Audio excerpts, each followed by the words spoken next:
Now session. Go. We are live on YouTube. Thanks, Haley. Okay, welcome to everyone. This meeting is now open, and I want to welcome any public who are watching. Chun, who is with us to help us along the way here, our staff and our council. So welcome to everyone. And if we can open our meeting just with a moment of silence, please.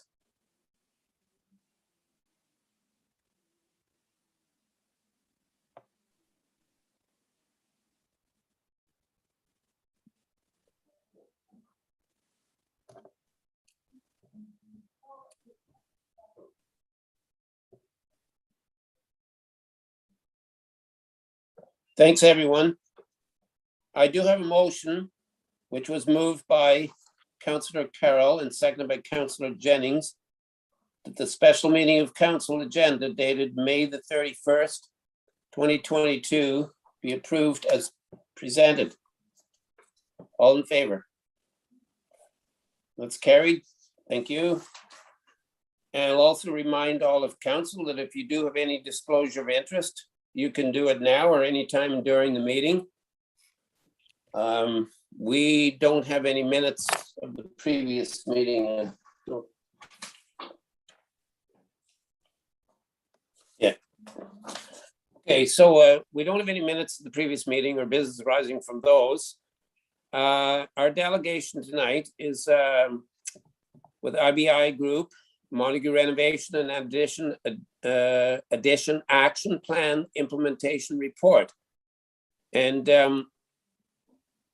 so before we begin, we going to you first then, Chun? Yep. Yes, Bill. Yes, okay, Chun.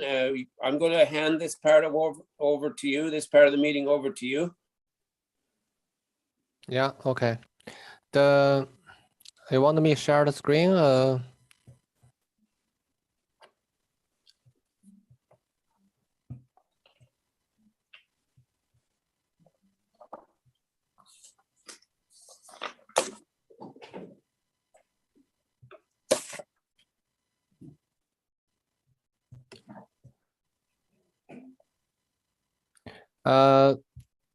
From the latest update, we just basically after last meeting, you know, we asked our cost consultant to update the cost estimate, right, based on our presenting the expectation.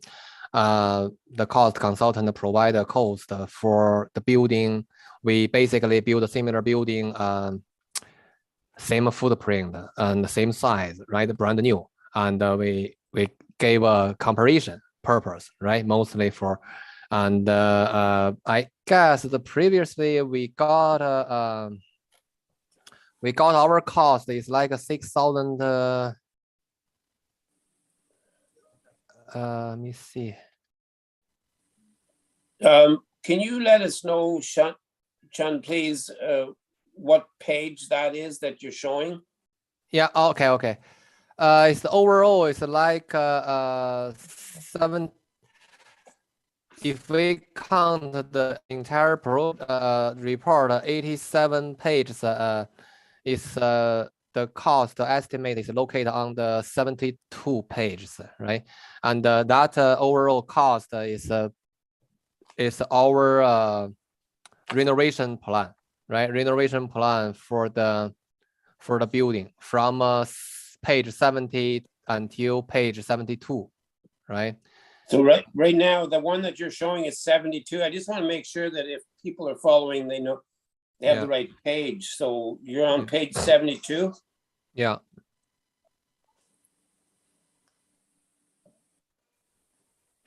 Thank you. That's the cost that we previously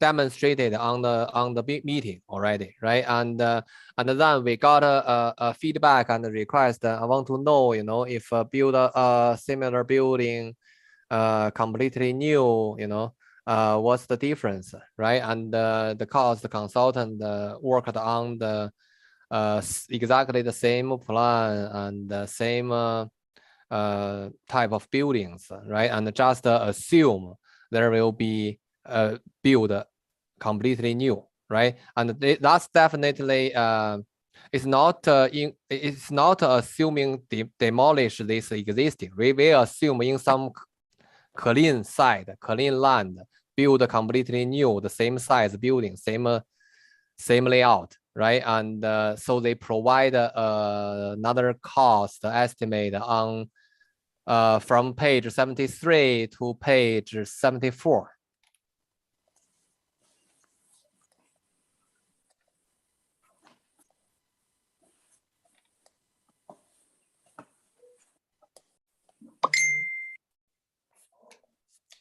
That's the one, let me see. Oh, let me see, there's an overall. Yeah, overall, this one.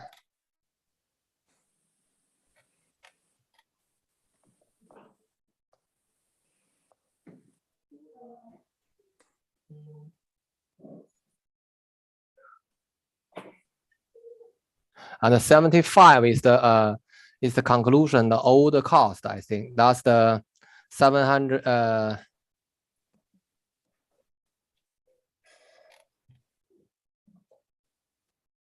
yeah.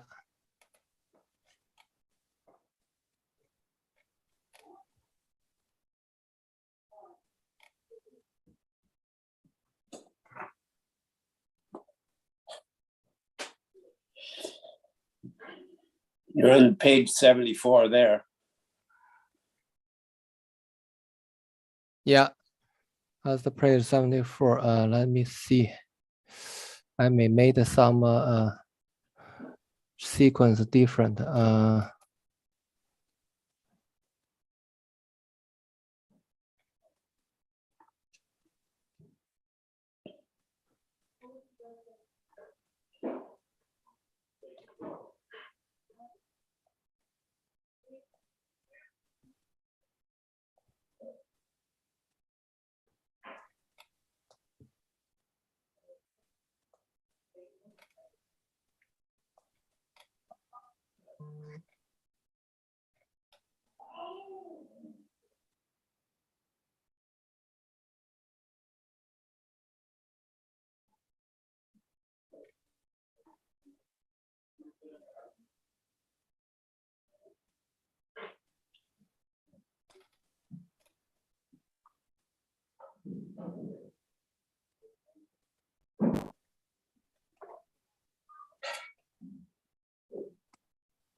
Yes, they basically split into the different part for the cost. For the build new and of the renovation of the existing admin building, right? And the last page is for the renovation of the existing admin building, 700,000 something. That's for the our based on the current building condition as our reported, right? And to do the renovation. So they basically split the cost in separately, and as for your you can refer to different phase as we previously proposed. I'm trying to find out, yeah, this one, right? And that's the potentially phased out that the buildings, and which is not included here for that existing admin building renovation. That's the new building based on the extend from the existing public garage building, right?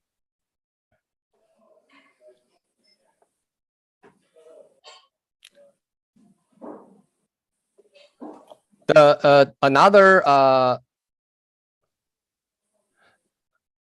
new information is we got some input from the civil engineer for the site water management, the runoff of the water, and they gave based on the site layout, gave a roughly suggestion for the direction how to manage the water on site, storm water management, and also the grading management of the water runoff. This one is just for the reference purpose, right? For the future detailed design, if we really go that direction for the development of this site, and the civil engineer can use this one as a reference for the direction of the future site development. All this information is good enough for we believe is good enough for the purpose, as a reference document for the future tender of the detailed design. We can either tender the entire project, or we can split the project into different phases to tender the part of the new building different stage, right? And the programming and the floor layout of the building was pretty much developed. And so for the future, the engineer and the architect firm, once they try to bid on this project, they can clearly see the overall footprint and also the square footage of the entire building. And it doesn't matter how we tender it on which phase, and they can know clearly, the functionality of the entire building and the size of the building, right? And so give them the direction and the reference. They can based on this building type, because we also even we don't have the we only have the schematic design of the architectural part, but we with the input from a structural engineer and a mechanical electrical engineer, they will know what systems and the structures will be adopted by these new buildings. So it's more they can give code more accurately based on the initial assumption, right? And meanwhile, if there's up to the council, we can either share or not necessary to share the cost estimate, right? And we can give I think it's not a bad idea to share the cost estimate for the entire building, so the consultant can also based on the overall budget to give the proposal for detailed design of the buildings, right? And as we understood, our team understood, our work mostly is for the evaluation of the current building condition and make a suggestion of the future direction, right? And the other main purpose is we gave the concept and also input for the mechanical electrical structure system for the future reference, right? And to good for carry on the detailed design in the next phase. No other than this minor update, we don't have any of the further changes for the entire concept and for the report. It's mostly we just finalized and assembled them in one file, so easy for the council to carry on the next step of work. You can use it as a reference appendix file, as a reference for the future tender work, and you can also refer to the concept drawing and based on the different phase to tender separately, right? And tender separately either for the design work only or for a design build work, completely packaged. You can use it as a reference file for your RFP, right? And for the future consultant or contractor to refer to and provide the code to carry on further the next stage. As I understood the through email, and Ali talked about some counselor asked, is that good for construction?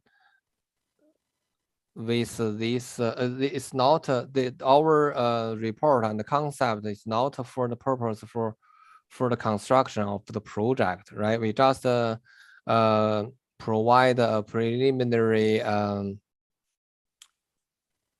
assessment for the existing and recommendation for the future, right? And the concept design is mostly, I mean, it can always be changed for the consultant later really doing this design, detailed design work for either for the structure type and for the mechanical electrical system, right? They can also always change, but the critical part, I think the major functionality of this report is provide the programming of the layout, right? And because we spend quite a lot of time work with the fire chief and the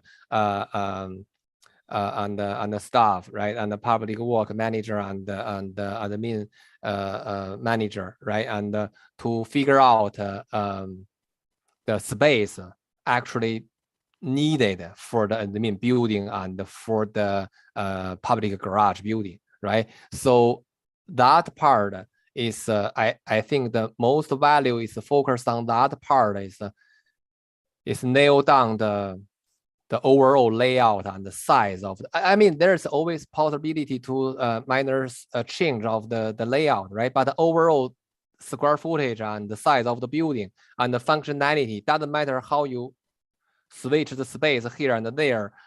You need to provide the future design need to provide a certain of the function, right? And that's what we nail down here in the report.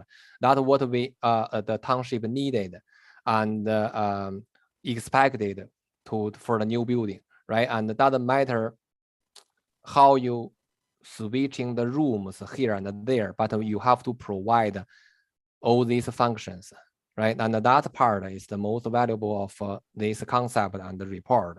And also regarding to the existing building, how much renovation needed, minimum. That's the minimum we recommended, right? And that part is nailed down in the report. So for the future engineer and architect design the detail, they can have a quite a solid document to follow and give the code and the proposal. Yeah.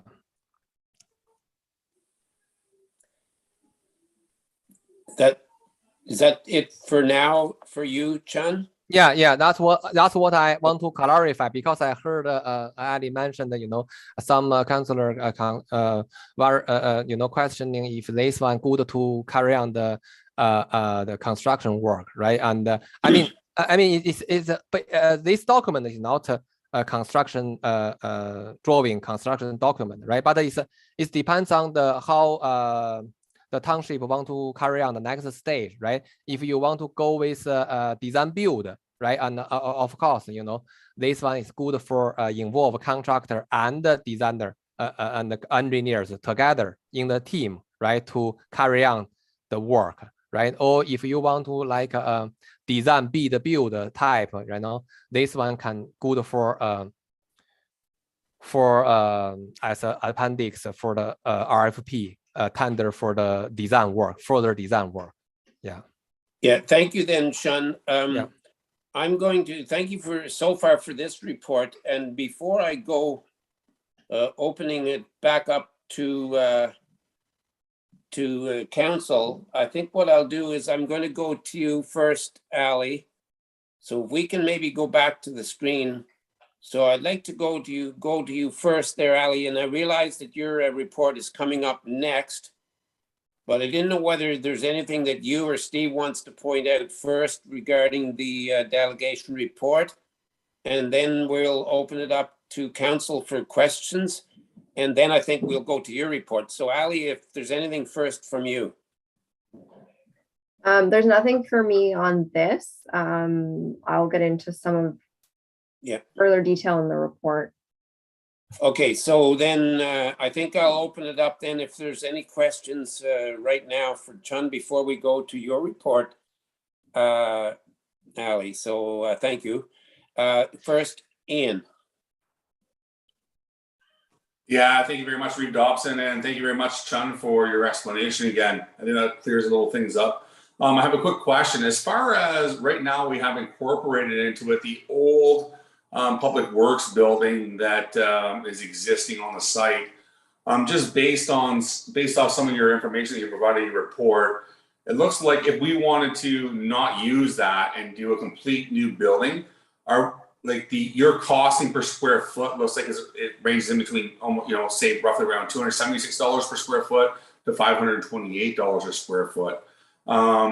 Is that what we would be looking at if we wanted to, add that costing on to what we saw right now, if we wanted to do a brand new envelope for the whole thing? Is that correct?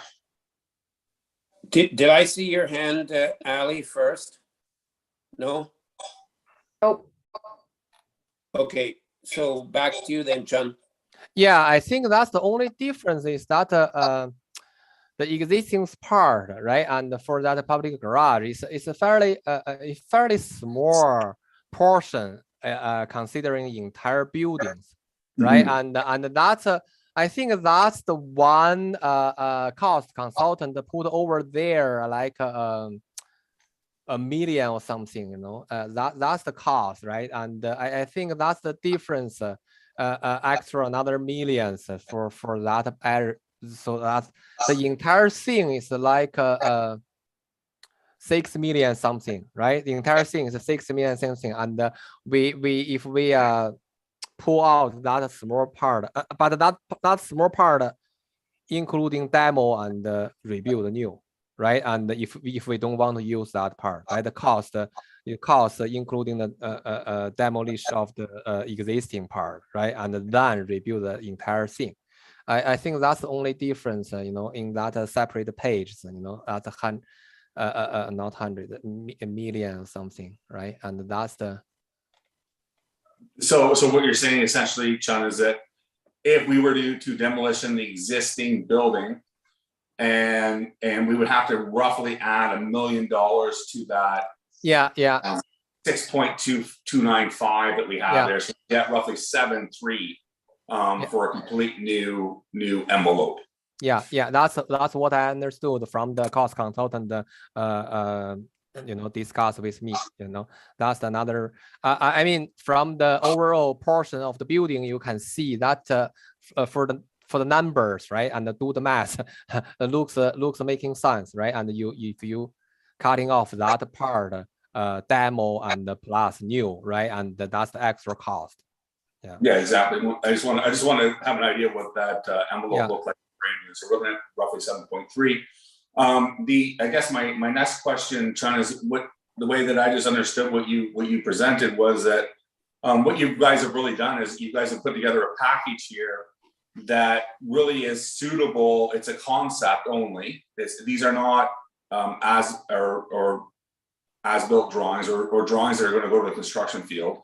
These are conceptual drawings, a conceptual plan with a complete civil, mechanical, and structural aspect to it, along with a site plan for drainage, that the council could send out for a design build or something like that. Is that understanding? Yeah. As I mentioned, either depends on the council, depends on the township, which direction you would like to do, either design build, one team to complete all, right? Or, just tender for the design first, either way, right? And that's good to go. And they can, based on the concept, right? And they will know exactly, what's the building type is and what's the functionality and the cost, right? They can calculate quite similar to the cost consultant did for the job, right? They will have more even detailed cost, right, estimate for them. I mean, if you tender for design build, right, contractor can definitely do their work based on all these concept and brief, right? Structure, SME plus civil, they input this information. Good for them to give a cost estimate in sort of detail, right? Yeah. So I guess just some of the other exclusions that I see in here, John, is that you have nothing in here right now for design and engineering fees in that 7.3 million. There's lots of some land, some soft costs, stuff like that, or operation or maintenance expenses that may occur during the build. These are just very conceptual numbers as what that might be. So we could be looking at some additional engineering costs of that 7.3, mobilization, demobilization costs, some things like that aren't built into this right now. Is that correct? All the contingency for the construction work is included in, but like you said, the soft cost, like engineering design cost, that's not included here, right? And but anything mobilization and the contingency related to the construction work is included here already, right? And that's the but anyway, it's just a class D is quite a preliminary cost estimate, right? And I believe if you tender for design build, the contractor will pretty much they will estimate this level of the cost, but they can do their job in more detailed way, right? And they can get estimate more accurate and for their purpose, right? They want to fully protect their benefit, right? And so, but it's good starting point, right? And either you, like I said, either you share the budget or not, there's they are pretty much there because of based on the concept and the detailed description of the entire building, right? And there might have their estimate different with this number, but I mean, cannot off too much, right? Yeah, all right. Thank you so very much, Chun. No problem. Thanks, Councillor Straight. I did see Deputy Vandermeer's hand up there. Claus, if you want to go ahead. Yeah, okay, thanks, Reeve. Just continuing on Councillor Straight's, some of his comments. Chun, does your firm have engineers that can design all this for us? Since you've done all the preliminary work, reports, and information, does your firm have engineers that can continue on from where you left off? Or would we have to go to a separate company? Our firm, because for this report purpose, we teamed up with Greer Galloway, right? And they provided engineer service for the structure, mechanical, and the electrical. And our firm, we basically taking care of the architecture and the civil engineer part, right, for the site, right? And if we carry on the further the work, we can only take care of the architectural part and the civil engineer part, right? But I believe Greer Galloway, which is teamed up for providing this report, they have the capability to taking care of the structure, mechanical, and electrical design further. Okay. Yeah. Second question, if I may, Reeve. Yes, and I think Claus also will probably get into a little bit more of that in the next report. Okay. Okay, I'll leave my question for the next report then. Thank you. No, you go ahead if it's a different question. Well, it's a different question. I mean, yeah.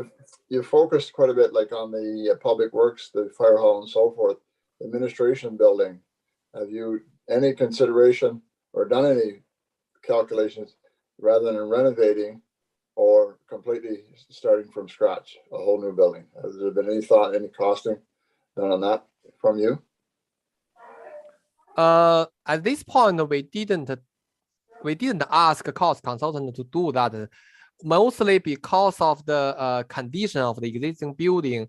It seems quite capable to carry on further for the future functionality, especially thinking about fire hall moved out from that area, right? For the space perspective, there's more than enough space. You can see the concept. There is based on our interview with the staff, and there is at least near future, right? In the near future, we can take the entire space to use, right? So we leave some potential development space for the future. And also considering the condition of the building, it seems still functional after a certain renovation and upgrade, and seems quite sound and can function well in the future. So that's why, from our perspective, we didn't thinking about that direction. So we didn't ask our cost consultant to estimate that part. So for now, but we all know if you build a completely new, definitely will be, I guess will be, either not double, but I mean significantly increase the cost, right? Because overall this building even is it will require certain of the upgrade and the renovation, but it's not that crazy intensive of the structure, the renovation changes, right? And we mostly adopt the existing building, right? Just upgrade here and there. Yeah. Okay, I just have a concern. The building is almost 50 years old, eh? Yeah, I understand that part, but fortunately, after our structural engineer reviewed everything, seems quite it's I mean, this building you need to be maintenance, right? Need to maintain and renovate, in certain point to refresh it. Either you build a completely new buildings today, and in in the future, 10 years, 15 years, you still need a kind of like maintenance here and there. You can't just live there without touching anything, right? And so, I mean, from this point, this building is considering the age of this building.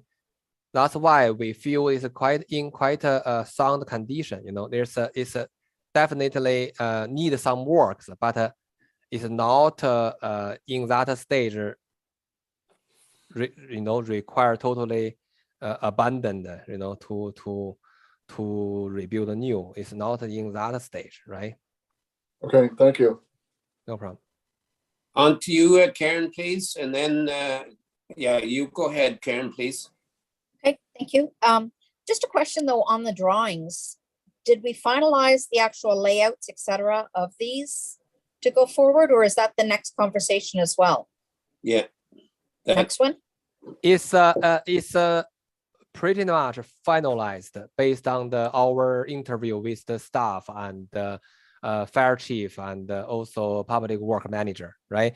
It's pretty much finalized. And as I said, there will be always a possibility adjustment in the future design work, right? But if they want to adopt the current layout, they can pretty much carry on, just go ahead to the next stage for the construction drawings, detailed design based on current layout. Okay, I know that when we had our last discussion, there were a few comments made about like the council chamber is not expanding as much as it was, and perhaps we could do some expanding differently. And then when we look at the public works and the fire, just wondering about the hazardous materials that the fire department could be exposed to, and coming back and sharing like change rooms, washrooms, shower areas. Like, is there something specific for that? That was all. Okay. Yeah.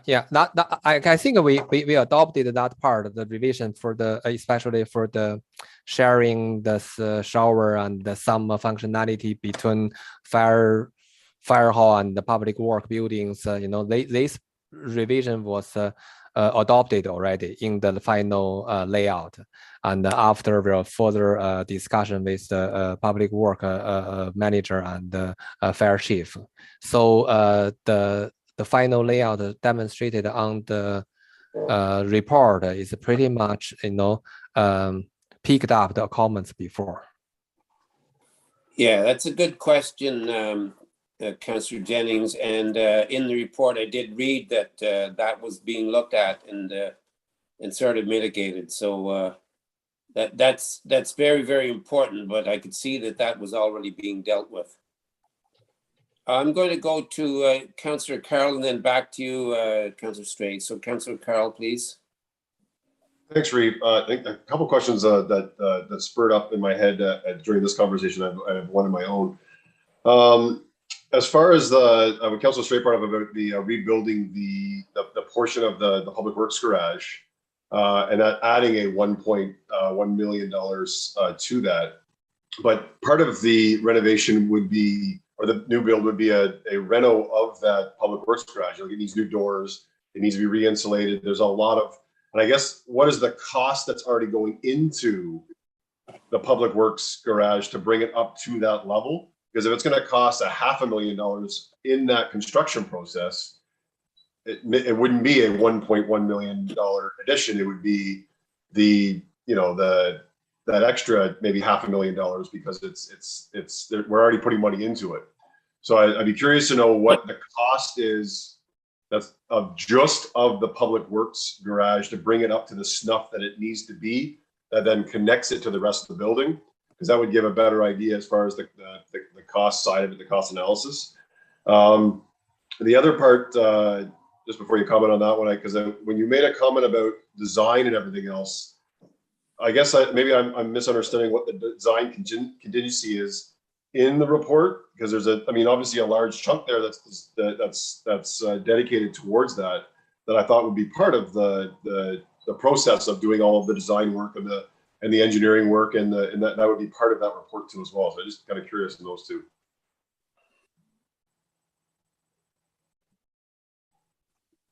Yeah, first thing, I think that the difference of the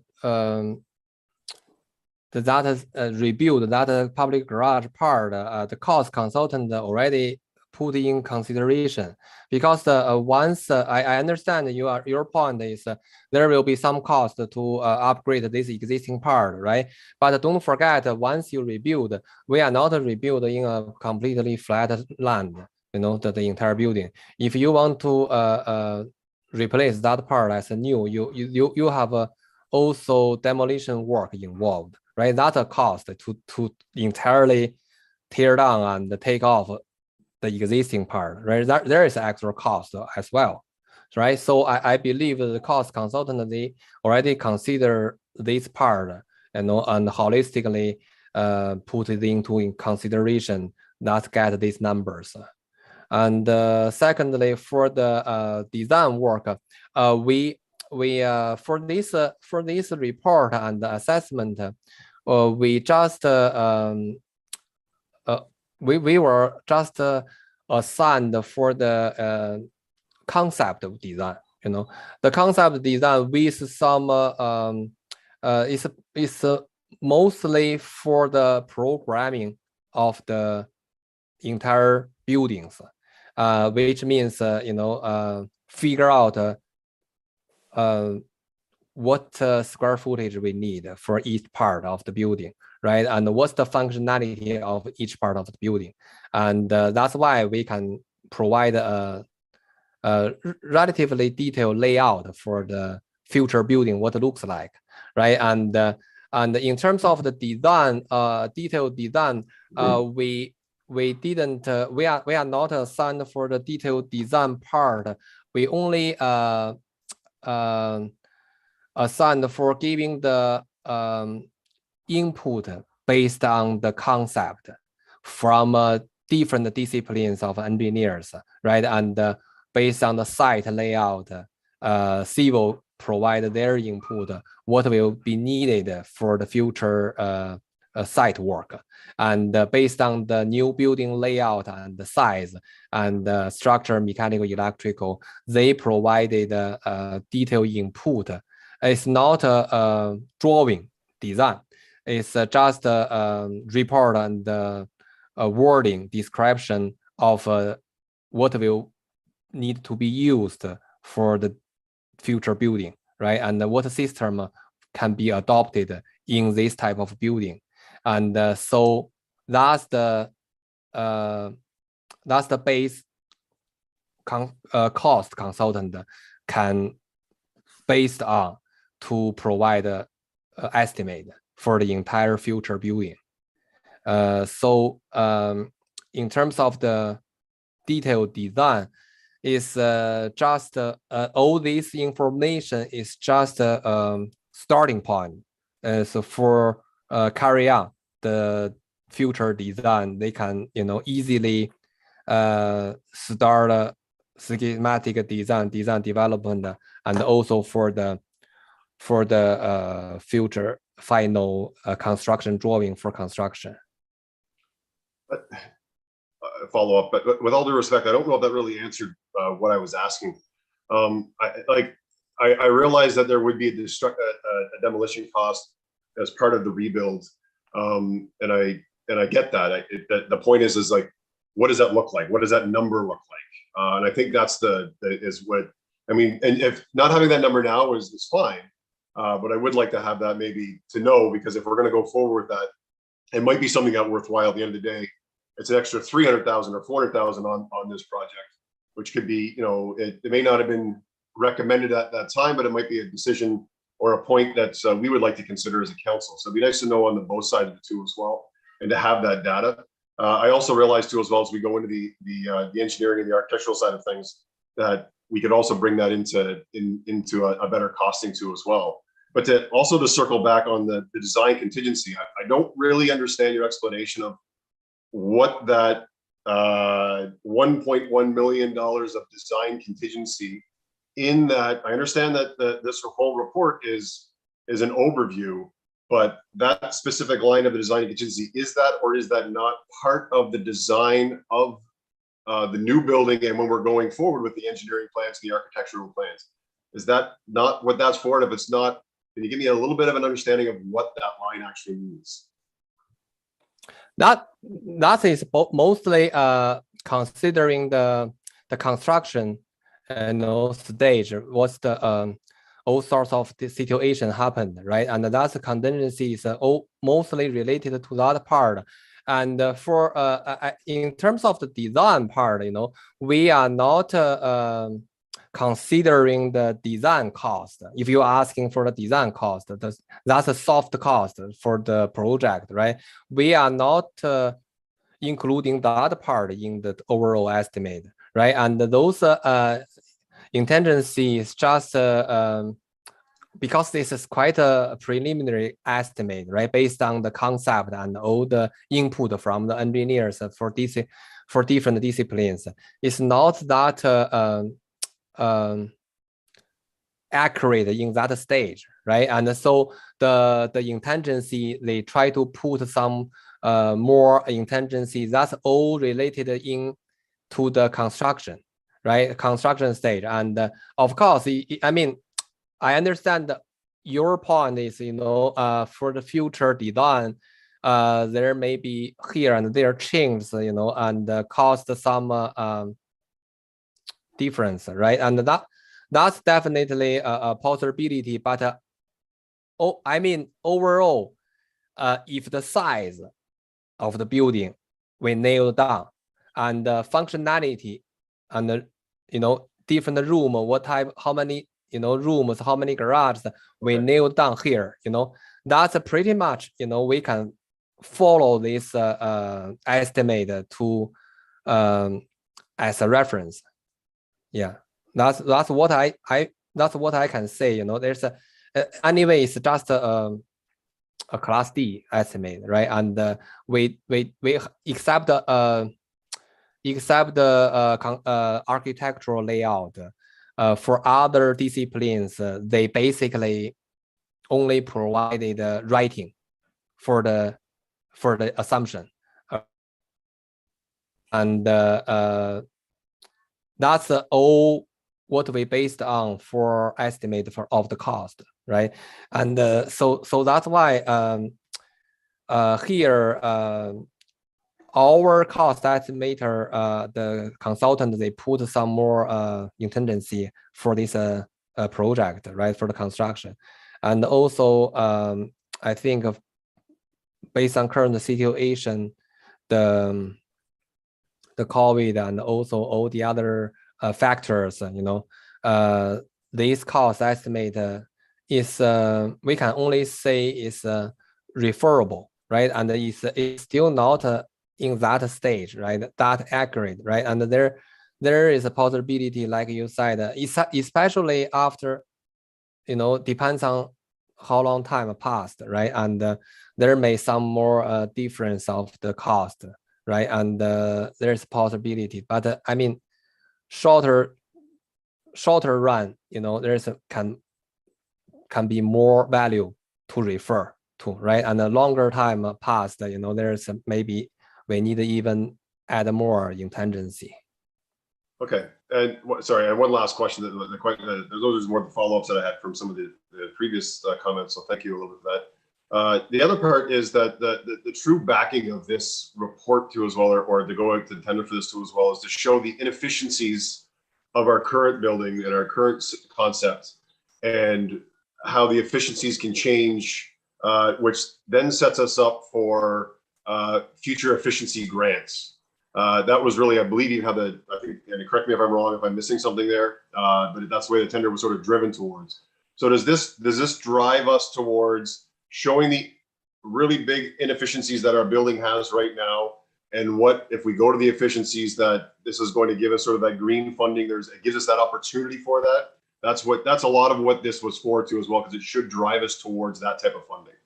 Yeah, that's the main purpose of this project as well, right? And we understood that's at least 30%, increase, right? But don't forget that's only related to the existing building renovation, right? There's not related to the new part of the fair hall and the public garage, right? It's only, we are talking about only the existing admin and the fire hall combination to be renovated as serve as a new admin building, right? Only that part we provided a solution and estimate for that part, right? It's comparable because we provided we were being provided the bill for the power the utility, right, for that building in the past, and in the future based on the upgrade and the design, and they should bring to another level, and at minimum to upgrade like 30%, right? And that's only based on that existing building to be renovated. So why would the existing sorry, you spurred another question, then why would the existing public works garage, which is terribly inefficient, if we kept it there, why would that not be part of it, of like being able to loop into that? Because I get what you're trying to say, that it's only about if you're building new, it doesn't go to that. But does the public works garage then, does it not apply for that then, for that opportunity if we're just renovating it? But unfortunately, in our report, it's not that simple. We renovate that public garage building itself, right, and demonstrate. It's hard. It's not fair to compare this way, right? As you can see, that existing part only occupied quite a relatively small portion of the new building, right? And it's how to say that it's hard to compare apple to apple, right? And you hard to bring a data to demonstrate how much improve of that particular part, right? And comparing before efficiency upgrade, right? And it's hard to do that, you know. And for the existing admin and fire hall buildings, basically there's some conversion, the functionality, and doesn't matter. Overall, the building is there, right? The building is there, and after the work being done, there's still one same size building, same same type of building, same size of building. It's easy to do the comparison, and apple to apple, old to new, right? And that's easy to do the work. But for that public garage, we are not purely renovate that existing part and as a standalone building, right? It's involved in the future building. We can't split the energy cost for the entire building, just cut off that portion to compare with the previous existing, right? And if you are saying the entire building, considering the footprint, the square footage increased dramatically a lot, right? And that's definitely not a same apple to compare with the older public garage. So that's why that part we didn't involve the comparison. Okay, I thank you. I mean, I appreciate that. I mean that's why we bring in experts, so we can try to get things as comparable as possible, I feel. Yeah, I think I appreciate that, but I mean, I'll take that for now, and I'll pass it on to. Yeah, I think for this issue, we got some direction from the staff. They shared with us some detailed description of this comparison upgrade thing. We read through the requirement. They clearly indicating, that's the as we understood, our team engineers understood. They particularly looking for the renovation. I doesn't matter what you call it, rebuild, renovation, it's definitely need to be compared apple to apple, right? And it's not a proper way if you are saying you build another addition, that's hard to compare with the previous building, right? They only focus on the existing building being upgraded, and then they see the build difference, and they can agree your 30% minimum, upgrade. They fall in their category, and the funding can be available. That's what we understood, right? If you are building something new, it's definitely out of the category, not their same of a story anymore. Okay, so we've heard from, I'm going to go to you in a sec there, Councillor Straight. We've heard from everybody already.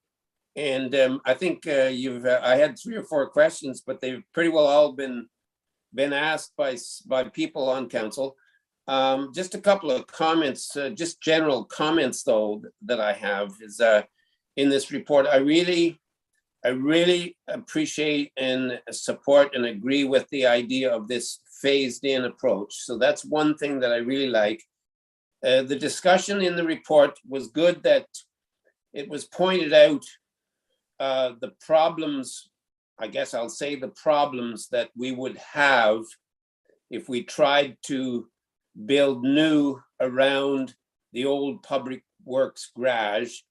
You talked about the problems that you could have with tying it in. So there's problems that you could have there. There's also problems, and we'd have to be awful careful when you do structural work around the old building. Again, we could have problems. It was pointed out there. So I appreciate that. And the other thing is that so far it's been touched on that, you know, it's not 100% cut in stone. Some of this, a lot of this is still estimate, because again, in the report, you talked about the fact that we still have to do geotechnical investigations. Yeah. Which we don't know. We don't know what that might bring. Everything might be fine, but we still don't know. So, you know, the report is good that those things are pointed out to us, that those are things that we still would have to look at, and there still could be cost involved there. So as I said, I had some questions that's been answered already, but I just wanted to make those comments. And eventually we're going to get to you, Allison, there, but I'll go back to Councillor Straight. You had your hand up. Yeah, thank you again, Reeve Dobson. And just a couple more follow-up questions, Sean, if you don't mind. And I think that the fact that we talked about the contingency, whether we call it design contingency, it's a project contingency at the end of the day. And you bring up a great point about geotechnical and everything else. And I think that's there to add that buffer for, or to take care of, in the event that you start to do excavation and say you need 5,000 PSI per square foot of ground pressure and you don't have it, and you have to do some further excavation to get it, whatever that might be, that contingency essentially is there to cover that. We're talking about a Class D estimate right now. John, what would it cost, or could you give us a cost, I guess, to bring this up to a Class A estimate? That we usually that only can be done at the stage of you have a construction drawing and the tender drawing, a tender set drawing, right? And that will be provided enough detail for the cost consultant to provide the Class A estimate, right? And usually, but don't get me wrong. That's even we are talking about the Class D is not that super accurate, right? But Class A and Class D will possibly some changes that, but should not dramatically double the cost, right? That will definitely not the thing, right? We are talking about accuracy, and you will more reliable on that Class A compare with the future. I mean, if you do design build tender, right? Yeah. And that stage you will more confidence to rely on Class A for compare with the price that you tendered from contractor, right? And because we are basically similar type of a consultant based on the same detailed construction documents to do the estimate, right? Should not off too much, right? Right now, the cost difference in the future mostly came from the detailing of this design. Like you said, those geotech report reflect here and there need some more work, right? And that those type of costs, right? But I mean, overall, I'm just saying should not off like dramatically. It's still referable. Class D should be still referable, right? Definitely for your budgeting, the entire project is definitely usable, right? And as we doing the design work for different type of building, and pretty a lot of the client and the owners, once they tender the job, right, and they have maybe not even like this detailed layout, but they can still get a sort of a Class D, right? Which means our Class D is quite accurate Class D, right, based on our design, right?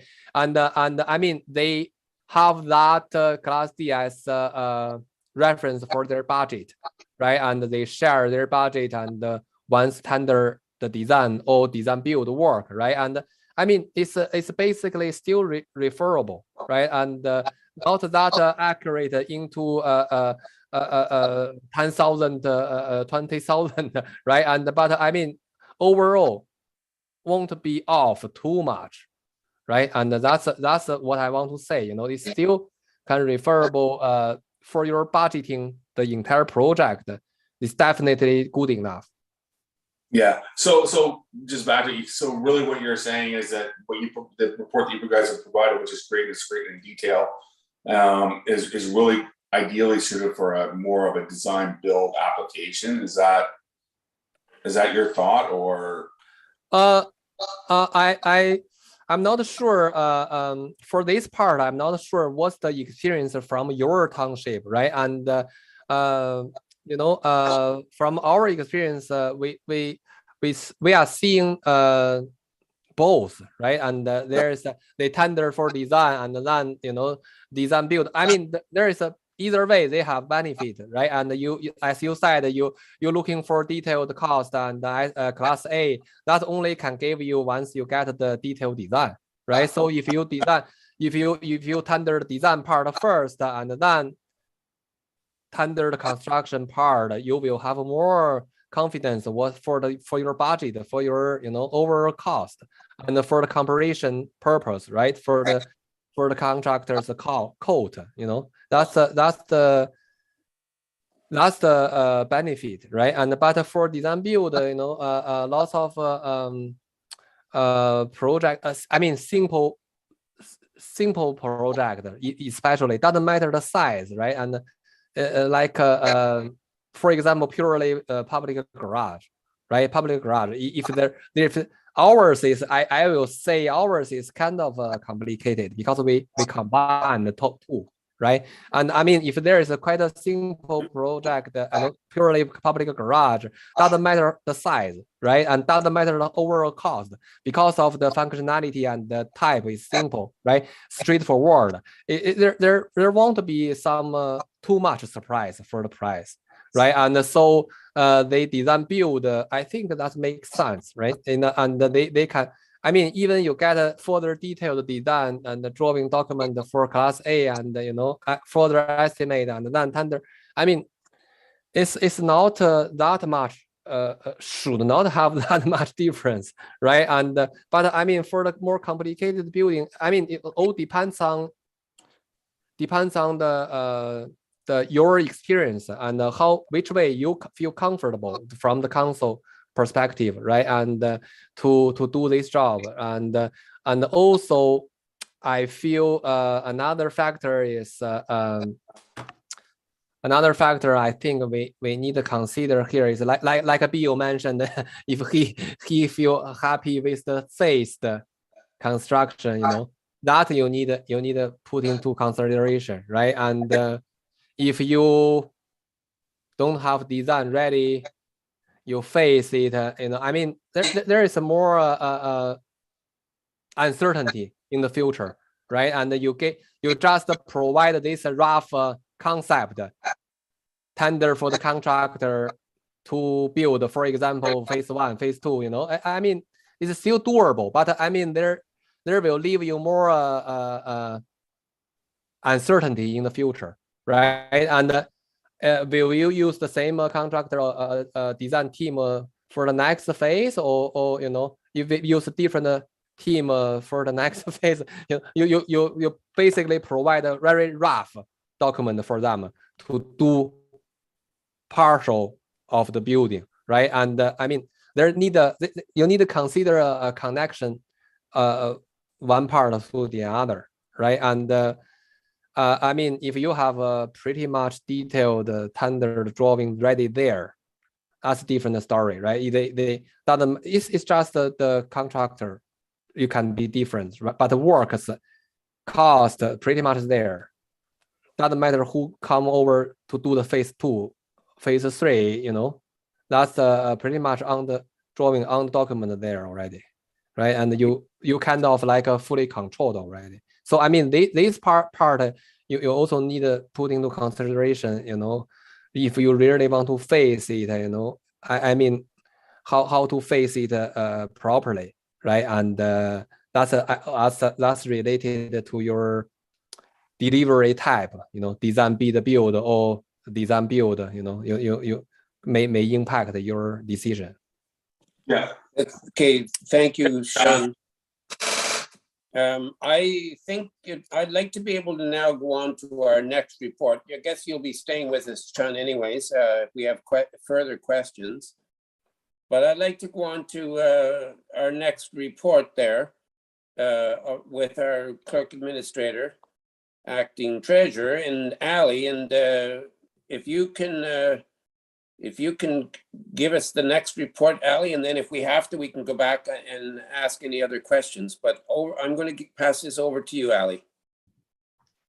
Thank you, Chair. Thank you, Chun. So this report is to bring forward to Council to discuss moving forward. There's been a lot of discussion around this project. It's not about approving the final drawings. I know the Councilor Jennings has brought up, are these the final drawings? It's the final drawings for the work that Chun's group has done for the project, but these have not been approved and finalized as far as Council and what we're actually going to do necessarily.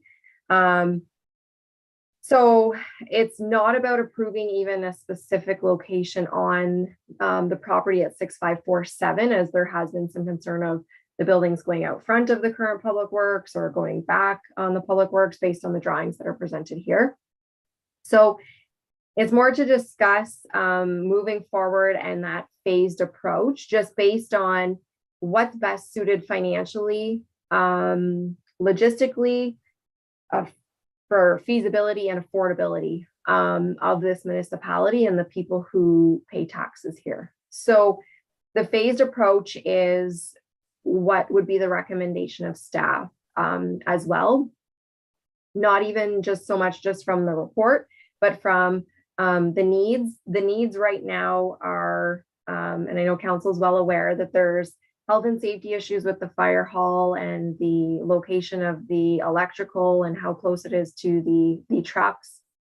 We've been holding off purchasing a tanker because we need another bay to have it placed and parked. And then from public works side, the building is old that's there. And we have in the budget to put up another storage building or an area for the new grader to go. So we do have, it hasn't been approved by Council yet, but it's in the budget for the purchase of a new grader. So, we have a $400,000 to $500,000 purchase of a piece of equipment that needs to be housed somewhere to ensure that the longevity of it is extended as well. So we have $200,000 in the budget. In today's market, we're probably going to see a price come in higher than that, probably closer to 300. The need in the fire hall is estimated anywhere from about 100,000 to 300,000 to address those issues. So with that being said, the phased-in approach, I'm going to share my screen just so everybody can look at what I'm looking at. This is page 64 in the Council agenda as well. The phased in is, you'll see phase, so they have 1, 2, 3, and 4. The pricing of the 6.2 million, and we did add 5% as per the IBI Group's report stating, these are 2021 numbers, and 5% is definitely for a CPI in the construction industry, that may even be a little low based on that, but there are substantial contingencies because of it being a Class D estimate, that we still think that it's more than fair price to put in there. So we have it in as in some of our just hypothetical financials in at 6.6 million. So the 6.6 million is for the phase 1. So this is a single bay that goes all the way through here with some of the internal offices, washrooms, storage, that kind of thing. Plus all of this phase, the phase 2, which is all of the fire hall, which is 3 double bays. So you have the 6, which would house the current 5 plus that new tanker. So it'd be all 6 for that. And the blue portion here, which is phase 4, which is public works. just the old section. And now, Chun, you can correct me if I'm wrong, but I think to answer Councillor Carroll's question about, what would be the difference between building new and renovating, if you took the estimated square footage renovation cost of the 107 and the new square footage cost of the 276, it's about a 60% difference. Not taking into account the demolition and things like that. But the 1.1 million, and again, Chun, you can correct me if I'm wrong, but I believe the 1.1 million that is located, estimate that's located on page 74, or the slightly over one, I have it in at 1.1 with the 5% increase. On page 74 of the agenda is this phase 3. And it's the 2 extra bays with the wash bay. That at this time, we're not presenting as a first phase type of inclusion for pricing, because the main need is in this area, based on health and safety, and plus just monies that we have set aside to put up additional storage that could be put into a new facility, as opposed to kind of piecemealing the old facility to make do. So from the phased, we're not even looking at the admin building at this point. I agree with Councillor Jennings that the drawings on the Class D are, they're drawings, but we may want to refine those and potentially look at those when the time comes to actually do something with the municipal building. The administration building, we do still have approximately $75,000 in the ISIP funding to spend before the end of the year. That's 100% covered to replace the windows so that we have operational windows, and to potentially look at the accessible door at the front. So we and the roof was fixed with the other monies from ISIP. So we will be doing some items to admin right away to deal with some of those factors, but it would be in more of the phase 2 that we would look at from the municipal perspective. So with that being said, there are several options presented. So the one option is a brand new facility on the 22 acres that the township owns. I think we've heard from a number of council members that it would be nice to keep that for a recreational plan and to keep the current facility where it is. Option 2 is to complete all of the phases at once. It's not recommended, just based on the financials, the logistics, the feasibility, and the affordability for our ratepayers in the township. Option 3 is, as we've been discussing, it's the option to do the phased approach. And this would be, again, we can discuss on what all would be in that first phase. Staff's recommending phase 1, 2, and 4, with 3 being later and the admin building being later, based on just needs and current issues. So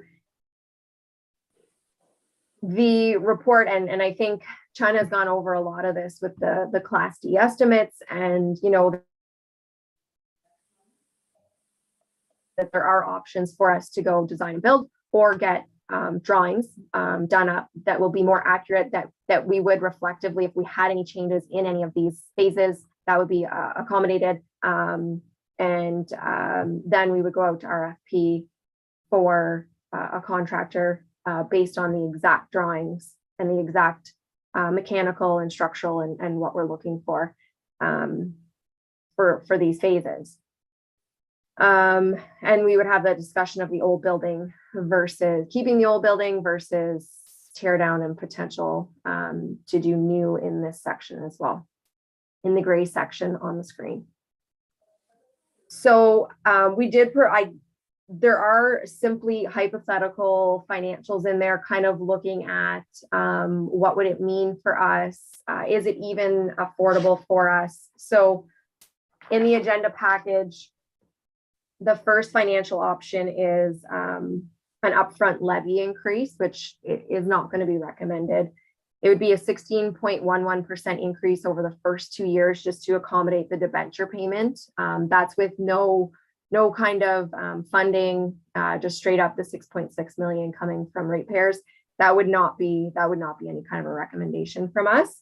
I just wanted to show council like what that would look like. And again, these figures are kind of like the Class D estimate on this. It's just hypothetical. What would it kind of look like at the current rates that Infrastructure Ontario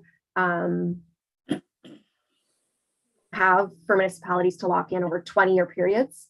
The second version is to gradually increase your levy with no kind of funding, but we would use reserves to offset any debenture payment that is in excess of the levy increase until the levy gets to a point where it would pay the debenture.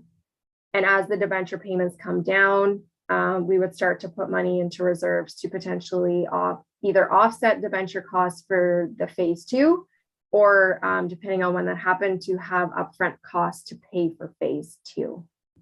So we wouldn't debenture. That would look at a 14.57% increase over a 5-year period. So it would be 3% per year for 4 years, just for the phase 1, and 2.57 on the 5th year. Again, high level. I'm not going to get into an annual cost here.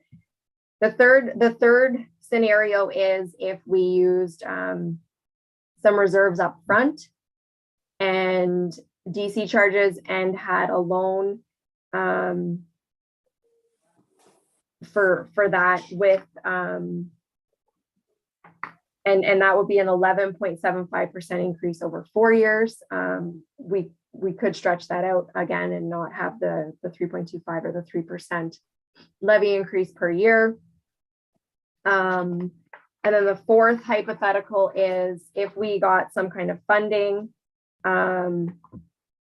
if we use some reserves and did an incremental tax levy increase of a 1.85% for 4 years, for 5 years, and 1.3 for 1. So just looking at something that's a little bit more reasonable. And even on this, again, they're hypothetical of only receiving a 25% grant.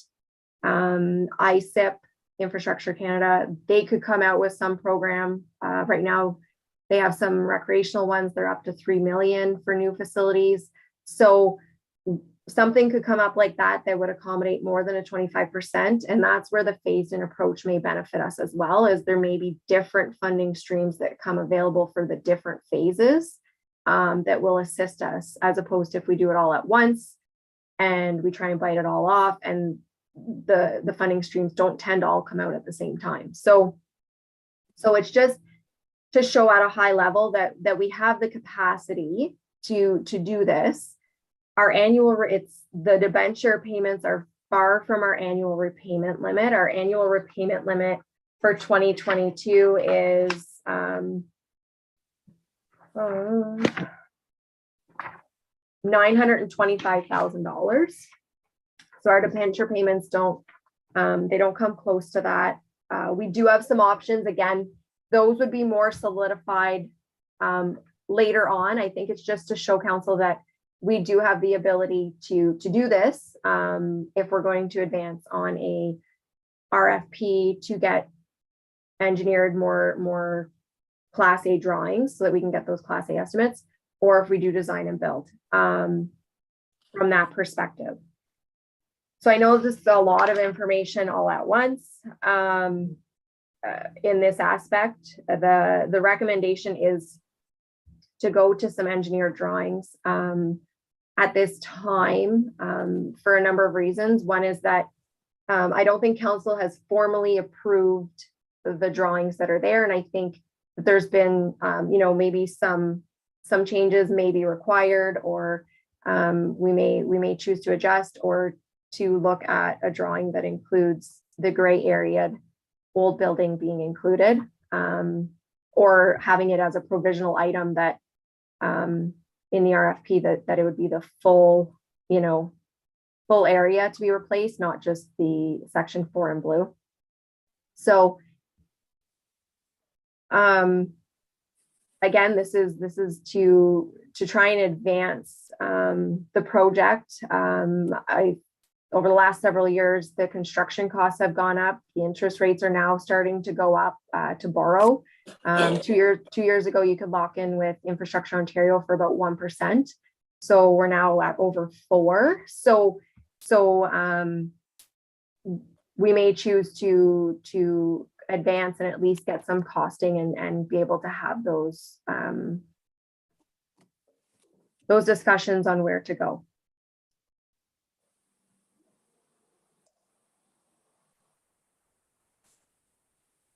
Thank you, Ali.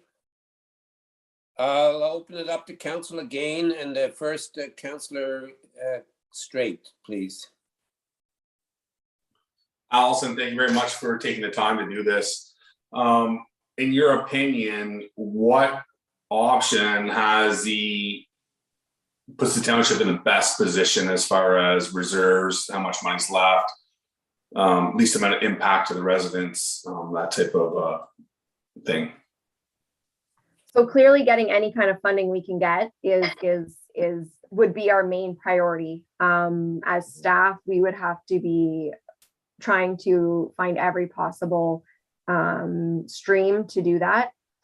And again, I would anticipate that some more funding will come up this fall and again next spring, different types of funding. So to use some of the reserves up front, to have some funding, even on the last example of only 1.25, it was still having a 1.85% increase for capital infrastructure like that is pretty, I think it's reasonable, because we are going to see a reduction in our operational costs as well. We're going to see some savings there, as far as energy efficiency and things like that. So I think that obviously funding would be great. Any kind of funding would be great. And to use some of the reserves and to use some of the monies that are set aside, like I said, the 200,000 that's supposed to go towards a storage unit. We have those type of things as well. And our development charges, right? So our development charges, we need to utilize them up as well. So just a follow-up, Reeve, if that's all right? Yes. Yeah, so I guess the pertinent question is what is the time frame? Like, how long can we wait before we have to do this? Like, that's the question. Like, do you wait a year, 2 years, 3 years till you get funding? Can we wait that long? Or is the public works, fireworks, or fire department stuff that has to be addressed immediately? Yes, Allison. Thank you, Chair. So the health and safety for the fire hall needs to be addressed as soon as possible, to be honest. I think that as we are purchasing an equipment, again, with cost of living, equipment is going up in price. The vehicles are going up in price. Everything's going up. So we don't want to have a $400,000 or $500,000 brand new piece of equipment sitting out, like I had stated. So I think that for those two areas, and that's why we made them the priority, is that we would see, like, within the next 2 years that this we should be breaking ground and this should be happening. We realize it's an election year this year as well, but we do have some issues that we need to address, and we need to get a tanker ordered. It probably would be 2 years before we even get one now, depending, but that we need to be ready for that whenever that comes as well. So in your opinion, we're okay to wait 2 years before we start any of this? Yes. Thank you, Chair. My opinion is that we need to get this ready. It's going to take us some time just even get to get drawings, to get RFPs, to get that ready. That probably will take anywhere like potentially up to 12 months, but that we're shovel ready then. So my opinion is that we get moving on this now, so that by potentially next spring or next year at this time, that we're potentially ready to move. I think it's also quite important that we do move forward with the drawings, because we have to understand that any company that's doing drawings, they're already backed up. And until we get somebody to do this, then we're going to be waiting even longer, because it's going to be months and months before we do, even if we ask for drawings now, we're still going to be waiting months and months and months before they're ready, because most of them are already backed up. And I know of people already that's asked for drawings that's been waiting for almost a year. So it's pretty important that we get this part of it moving forward, I think. Deputy Vandermeer. Thank you, Reeve. I agree with Allison's comment. The sooner we get this up and going, the quicker it's going to be. And not only it's going to take a long time to get drawings, it's going to take quite a time to get a engineering firm lined up to do all of that work, plus to line up even a contractor to do the work for the construction, because right now they're booked up this year and some of them are booked into next year. So we want to be well ready when we send this out for quotations, that we have all our ducks in order to get pricing, because if we don't, and pretty soon next fall will be upon us pretty quick, and then we'll be in trouble. The other thing too is that the public works garage right now, what I understand from one of the meetings we had, the one block wall is in such bad shape, when it rains heavily, the water comes right through. So we're really walking on thin ice here. So how long that building is going to be able to service? So I think the sooner we move on this, the better. Councillor Jennings. Going along with what Klaus had to say, so then I think I mean, I'm in agreement to the 1, 2, and 4, but I think I'd like to see when you put it out that 4 is done as a brand new build. I think if we're going to move forward versus getting optional costs, I think it's beneficial to just do 1, 2, and 4 as a complete brand new build.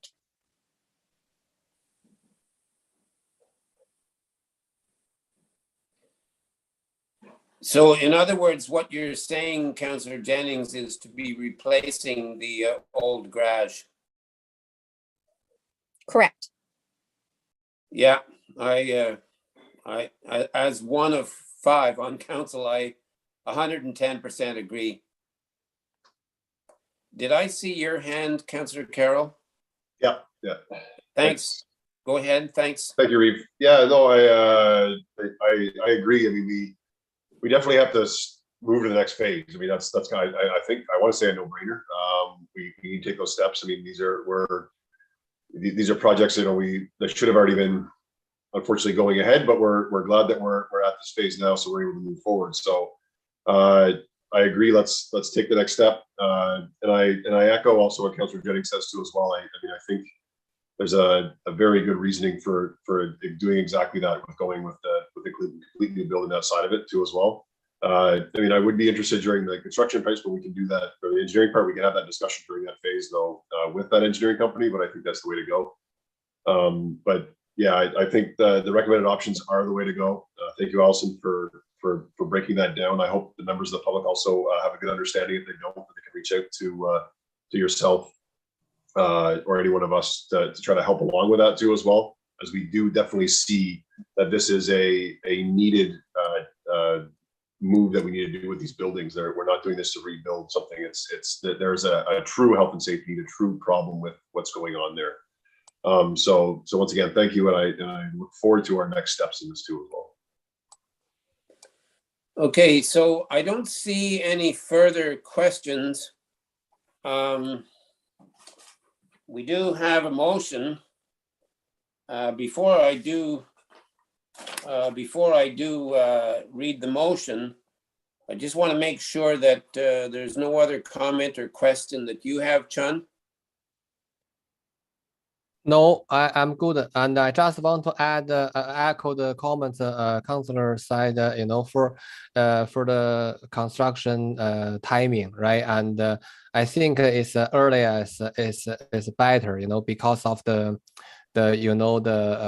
construction marketing is quite busy right now, and also the design work. You know, it's consultant and engineers, they are quite busy, and it's a lot of as far as I know, lots of design work we have to drop, you know, cannot join if we hear the construction schedule is quite tight.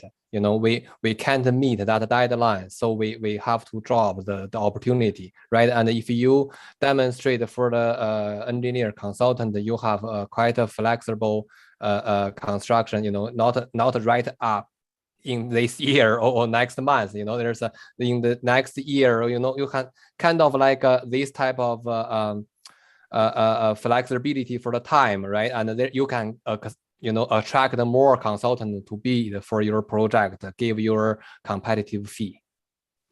Yeah. Thank you. And also, we've talked enough about funding, but it's so important that we move forward and advance this, because we don't know how soon funding may come along.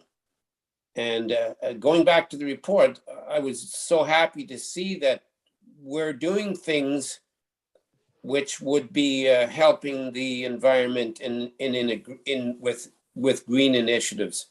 And again, we don't know how soon more green funding is going to come forward. So I think it's going to be so important that we take this step. And it's not like we haven't thought about it and talked about it.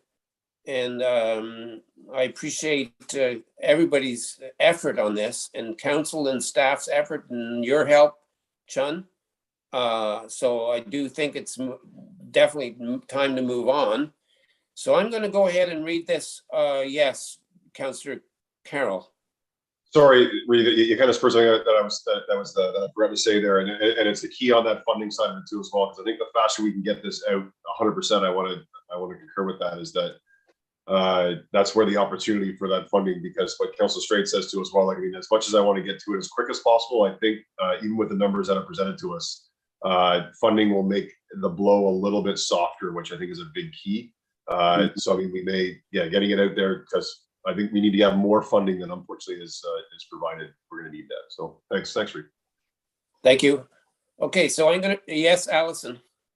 Thank you, Chair. So I think we've gotten consensus on part 4 to remove the gray area, which is the old building, and do all new. So just the recommendation, I would just like that it's option 3 with the removal of the old Public Works building and replacement of new. Yes. I think there's been consensus on that for the drawings. Yeah. Do you want me to? I'll go around and just make sure. Okay. Yeah. Councillor Jennings. Deputy Reeve Vandermeer. Yes, definitely. Councillor Carroll.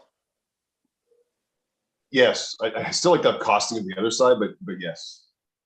And Councillor Straight. And you do from me. So yes, you have that consensus, Allison.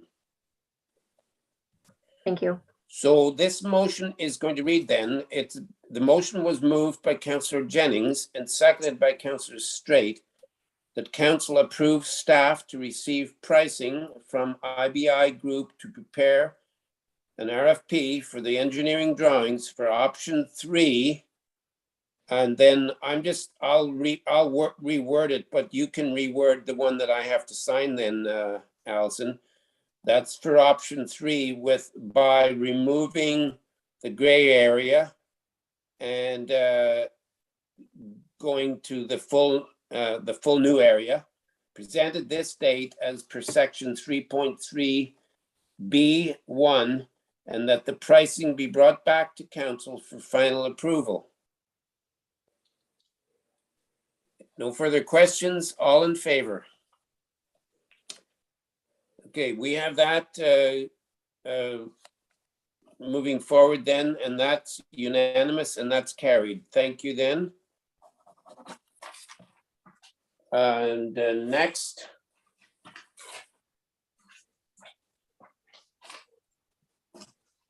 I think then we don't have any other further reports, petitions, bylaws, motions, notice of motions, and no correspondence and information, no unfinished business. Before we go to our next motion then, Allison, I will go to you and find out if we do have any questions from the public. Thank you, Chair. I do have a couple of questions that the public reached out to me prior to the meeting because they weren't able to attend the meeting this evening. So some of the questions I think have been answered, but I'd still like to get them on the public document that they were asked. So has council thought about the layout and how Public Works Fire should not have a shared change room showers due to the fire potentially coming into contact with contaminated substances? And Councillor Jennings also brought that up. And I think that by getting drawings, we will look at those and address those if there are any concerns. Great. The second question I have is, has council approved the location of the buildings as the drawings show it in a location that would require the front trees, the trees in front of the Public Works current building, to be removed and potential impact of the front monument / picnic area? So I think we addressed that as well by saying, this is preliminary. We haven't actually staked it out. And I think staff's recommendation would be at that time, we would actually put stakes and mark out potential locations to have that discussion with council. Thank you, Allison. Councillor Straight, did you have a question? No, just a comment on what Allison just brought up, and I think that part of the conversation that we had during our first meeting was all brought up as well. And part of the reason why the building was positioned where it was because we were trying to incorporate the old Public Works building into it. And now that we're not incorporating the old Public Works building into it, I'm sure we can shift it back so that we can save the trees and the memorial and everything else is there. Thanks, Councillor Straight. Any other questions then, Allison? Yes. Yep, I do. I have one other question that I have. So the question was, does council plan on making a decision as there's concern of condition of the current buildings and items are not going to get cheaper if this is held up? So I think council has made a decision this evening to start that process. So that question would be answered as well. Thank you. Okay, and then that's it for the questions. I then have the next motion. Yes, Allison? Christy and Haley, are there any questions that you've received? No, there's no more questions. Okay, thanks. Okay, then this motion was moved by Councillor Straight and seconded by Deputy Vandermeer that bylaw 3910/2022 being a bylaw to confirm the proceedings of council at its special meeting held on May the 31st, 2022, be read a first, second, and third time and passed, signed and sealed this 31st day of May 2022. All in favor? And that's carried. Thank you. And before we bring our motion forward to adjourn, again, a huge thank you to you, Allison and Steve and our fire chief and all the other staff who have helped us so far. And you guys have done an amazing, great job to move this forward. And to you also, Chun, and your group. So a big thank you. And to everybody. And great for council too, because we've asked lots and lots of questions. And hopefully we've had them all answered and we're moving forward. So I think it's been a very, very good meeting and a really great day. So for Montague. So thank you to everybody. So, well, the last motion I have is by Deputy Vandermeer and seconded by Councillor Carroll that this meeting do now adjourn at, if somebody can tell me the time, please. 7:40. Thanks. 7:40 p.m. until June 7th at 6 p.m. or until the call of the Reeve, subject to need. All in favor? Thank you. Okay, this meeting is now adjourned. So good night, everyone. Night. Right, thanks Good night, everyone. everybody. Good night.